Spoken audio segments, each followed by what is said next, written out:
ಪೊಲೀಸ್ನವ್ರು ಹೇಳ್ತಾ ಇದ್ರು ನಿಮ್ಮನ್ನೆಲ್ಲರೂ ಕರ್ಕೊಂಡೋಗಿ ಜೈಲ್ಗೆ ಹಾಕ್ತೀವಿ, ನಿಮ್ಮೆಲ್ಲ ಕೇಸ್ ಹಾಕ್ತೀವಿ ಅಂತ.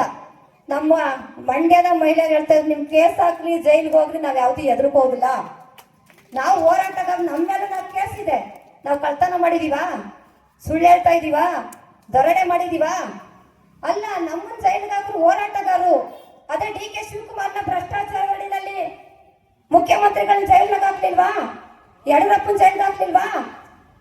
ಅವ್ರೇನು ಒಳ್ಳೆ ಕೆಲಸ ಮಾಡಿದಾರ? ಭೂ ಕಬಳಿಕೆ ಮಾಡಿ ಭ್ರಷ್ಟಾಚಾರ ಮಾಡಿರ್ತಕ್ಕಂಥವ್ರನ್ನ ಜೈಲ್ಗೆ ಹಾಕಿ ಜೈಲಿನ ಬಂದು ಈ ದೇಶದ ರಾಜ್ಯದ ಮುಖ್ಯಮಂತ್ರಿಗಳಾಗಿದ್ದಾರೆ. ನಾವು ನಮ್ಮ ಭೂಮಿಯನ್ನು ಉಳಿಸ್ಕೊಳ್ಳಿಕ್ಕೆ ಒಂದಿನ ಎರಡು ದಿನ ಕೇಸ್ ಹಾಕ್ಸ್ಕೊಂಡು ಜೈಲ್ಗೆ ಹೋದ್ರೆ ತಪ್ಪ ಅದು? ನಾವು ಜೈಲ್ಗೆ ಹೋಗ್ಲಿಕ್ಕೆ ರೆಡಿ ಆಗೋಣ.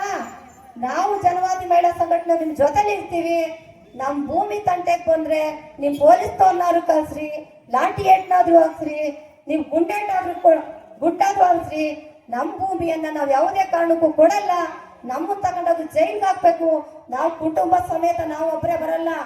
ದನ ಕರ ಕೋಳಿ ಕೊತ್ತಿ ಮಕ್ಕಳು ಎಲ್ಲ ಕುಟುಂಬ ಸಮೇತವಾಗಿ ನಿಮ್ ಜೈಲ್ಗೆ ಹಾಕ್ಬೇಕು.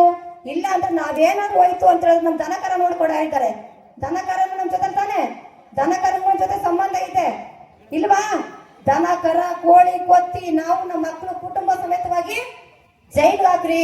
ಅದ್ರ ನಮ್ ಭೂಮಿ ತಂಟೆಗೆ ಮಾತ್ರ ಬರಬೇಡಿ ಎನ್ನುವಂತ ಎಚ್ಚರಿಕೆಯನ್ನ ಕೊಡೋದ್ರ ಮುಖಾಂತರ ಇವತ್ತು ನಾವು ರೈತ ಮಹಿಳೆಯರು ಜನವಾದಿ ಮಹಿಳಾ ಸಂಘಟನೆ ಇವತ್ತು ಪ್ರತಿಭಟನೆ ಮಾಡೋದ್ರ ಮುಖಾಂತರ ಕೇಂದ್ರ ರಾಜ್ಯ ಸರ್ಕಾರಕ್ಕೆ ಮತ್ತೆ ಡಿ ಕೆ ಶಿವಕುಮಾರ್ಗೆ ವಿಶೇಷವಾಗಿ ನಾವು ಎಚ್ಚರಿಕೆಯನ್ನ ಕೊಡ್ತಾ ಇದ್ದೀವಿ. ನಾಳೆಗೆ ಸಂಯುಕ್ತ ಹೋರಾಟ ಕರ್ನಾಟಕದ ಸಭೆ ಇದೆ. ಅದನ್ನ ಮುಗಿಸಿ 4 ಗಂಟೆಗೆ ಮುಂದಿನ ಹೋರಾಟದ ರೂಪುರೇಷೆಗಳೇನು ಅನ್ನುವಂಥದ್ದನ್ನ ಚರ್ಚೆ ಮಾಡ್ಲಿಕ್ಕೆ ಮತ್ತೆ ನಾಳೆ ಬಂದು ಸೇರೋಣ ಅಂತ ಹೇಳ್ತಾ ಇಷ್ಟೊತ್ತು